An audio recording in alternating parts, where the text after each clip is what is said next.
तो दोस्तों ओ जनरल के डीसी इन्वर्टर एयर कंडीशनर के एरर कोड्स को जानने से पहले उसके डिस्प्ले को समझना बहुत ज़रूरी है। जैसे कि आपको दिखाई दे रहा होगा कि डिस्प्ले में ऑपरेशन, टाइमर और सुपर क्वाइट के ऑप्शन मौजूद हैं। तो जब भी एरर कोड ऑपरेशन और टाइमर के कम्बिनेशन से शो हो रहा हो डिस्प्ले पर, तो उसमें ऑपरेशन के जो ब्लिंक्स हैं वो मेन ब्लिंक्स कहलाएंगी और जो टाइमर की ब्लिंक्स होंगी उसकी सब ब्लिंक्स होंगी। तो जो सब ब्लिंक्स होती हैं फिर वो उस स्पेसिफिक एरर कोड को शो कर रही होती हैं, बयान कर रही होती हैं। दोस्तों ये रहा O General DC inverter air conditioner का इंडोर मॉडल। देखिए इंडोर यूनिट है, तो जिसके एरर कोड्स के बारे में आज हम आपसे डिस्कस करेंगे। और सबसे पहले हम इसकी इलेक्ट्रिक सप्लाई देंगे और देखें इलेक्ट्रिक सप्लाई दी, फिर हमने यूनिट को ऑन किया।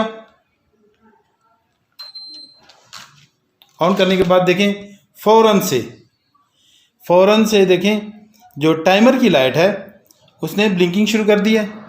आपका इंडोर ऑन हो चुका है लेकिन टाइमर की लाइट देखें ब्लिंक कर रही है और 2 टाइम ब्लिंक कर रही है।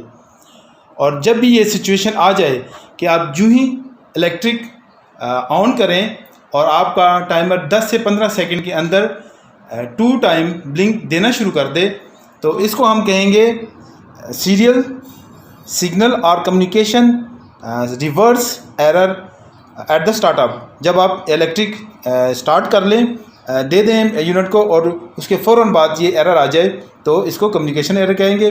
और इसकी चंद वजूहत हो सकती हैं। जो आपका आउटडोर यूनिट है उसके पीसीबी में फॉल्ट है, या तो वो बिल्कुल काम नहीं कर रहा है, या फिर उसका फ्यूज़ उड़ गया है, या फिर उसके इंडोर और आउटडोर के दरमियान जितनी भी वायर्स हैं उनमें से कोई एक वायर डिस्कनेक्ट हो गई है, या सारी वायरें ढीली हो गई हैं या उल्टी लग गई हैं।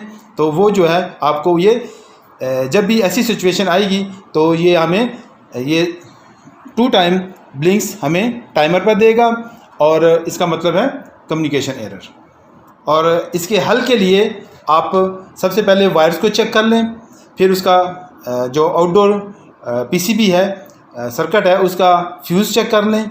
फिर अगर ये सब चीज़ें ठीक हैं, इलेक्ट्रिक क्योंकि इसकी जो होती है ओ जनरल के इस मॉडल्स की आउटडोर से इंडोर की तरफ आती है, तो इसलिए वहाँ पे इलेक्ट्रिक तो आ रही है, क्योंकि इंडोर अगर आपका ऑन है तो इलेक्ट्रिक वहाँ पे मौजूद है। तो इसका मतलब ये है कि या तो फ्यूज़ उड़ गया है या फिर आपका पीसीबी डेड हो चुका है। तो वो आपको चेक करना होगा और अपना पीसीबी और वायरिंग वगैरह सही कर लें या पीसीबी को रिपेयर करवा लें, तो आपका ये एरर ख़त्म हो जाएगा।